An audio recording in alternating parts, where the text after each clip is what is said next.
Washington, President Trump announced on Tuesday. Director will become Secretary of State, replacing Rex W. Tillerson, ending his short but tumultuous tenure as the nation's chief diplomat. Tillerson found himself repeatedly at odds with Mr. Trump on a variety of key foreign policy issues. Mike Pompeo, director of the CIA, will become our new Secretary of State. He will do a fantastic job. Thank you to Rex Tillerson for his service. Gina Haspel. Congratulations to all. Donald J. Trump. At Real Donald Trump, March 13, 2018. A senior administration official said that Mr. Trump made the decision to replace Mr. Tillerson now to have a new team in place before upcoming talks with Kim Jong-un, the North Korean leader he plans to meet by May, and for various ongoing trade negotiations. Trump said he will replace Mr. Pompeo with the deputy CIA director, Gina Haspel, making her the first woman to head the spy agency.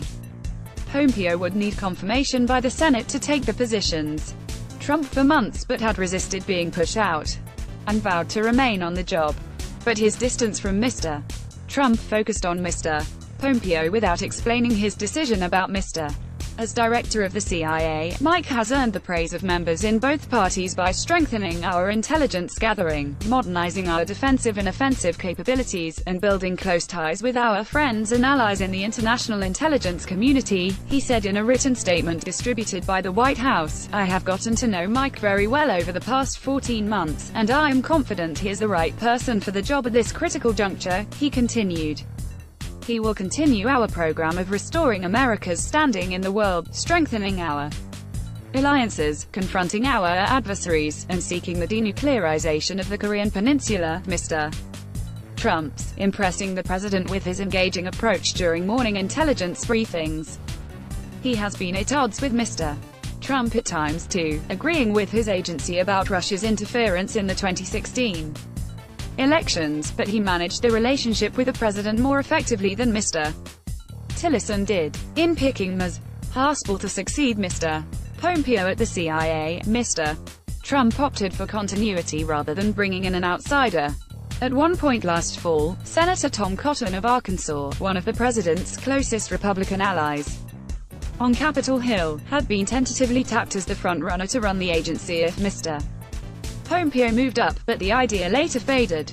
Tillerson had struggled with his role after Mr. Trump ignored his advice on the Iran deal, contradicted him on the Middle East, and issued blistering Twitter posts suggesting his effort to negotiate with North Korea was a waste of time. He had deep experience with Middle Eastern. To the State Department faded fast, as Mr. Tillerson seemed overwhelmed by the diplomatic challenges before him and isolated by Korea Foreign Service officers who he often froze out of the most important debates. Veteran diplomats, who had seen in the gravelly voiced Mr. Tillerson a man of stature, experience and great wealth whom they hoped the president would respect and heed, eventually turned against him, as he expressed more interest in shrinking the department than expanding American influence. While other cabinet officers made their goals plain, Mr. Tillerson never set clear diplomatic priorities other than to pursue Mr. Trump's slogan of "America First," a term he never really defined.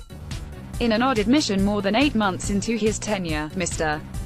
Tillerson told employees in September that his top priority. Yet he never fully addressed what diplomats should be doing with that greater efficiency. Congress rebelled, declining to endorse his suggested 30% cuts in the State Department's budget.